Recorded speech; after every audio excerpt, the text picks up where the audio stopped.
twekumirako kadde kalipota embeera y'obudde ng'omwanyize Kutesa Mary okutukutuusaako enkuba ekyafudde embeera ddala mu bitundu by'eggwanga ebisinga obungi naddala mu kiikaddyo bw'eggwanga lyattu ng'ozidde saa 3 ez'okumakya ga leero mbala eweza milimitazi 6 n'ebusobola oteweza milimitazi 56 n'obutundutundu 6 so nga tweweza milimitazi 44 n'obutundu 9 Kampala eweza milimitazi 4 n'obutundu 2. Bwe tulaba ku ssemugenzi akubiddwa ku ssemazinga Africa etulabira ddala ng'omukubo gw'enkuba gukyali mu ssemazinga Africa omwasa n'eggwanga lyattu Uganda ssaako empewo ekunta empeweevu ekunta ng'eva ku sseguyanja Buyindi nga ejja mu ggwanga lyattu okukosa n'eyo eva mu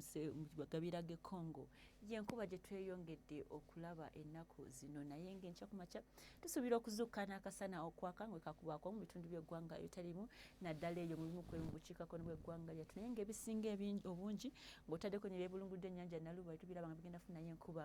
ey'oluwandaggirize amanya g'ekyemisana embeera tugisuubira okukyukira ddala mu bitundu by'eggwanga ebisinga obungi bisuubirwa okufuna enkuba omwendo nga mwetabiseemu n'okubwatuka kw'eggulu ebbungu tulisuubira okukkako katono wansi mu bitundu by'eggwanga ebisinga obungi tulaba nga ligenda kugenda ku digrees 26 ng'oggyeko eyo mu Kasese ne mu Mubende tulaba nga ligenda ku waggulu katini ku digrees 27 so nga ate mu nsozi ez'Ekaaba ligenda kukkira ddala ku digrees 23 bwe nasuubira okuvaako mu ggwanga lyattu okugenda mu bibuga ebiriraanyeewo tugamba nti mu Nairobi ssaako ne London ne Dubai tusuubira okubayo n'akasana okwaka bwe kakubaako mu ebbungu ngenda tukkira ddala ku digrees 39 eyo mu Dubai so nga ate mu London kagenda kwememulira ddala n'ebbungu ligenda kutuukira ddala ku digrees 24 bw'agenda mu Paris tusuubira okubeerayo ekire ky'enkuba mwetabiseemu n'okubwatuka kw'eggulu weebale kutwekumirako nze Kutesa Mary tovaawo tulabagane enkya.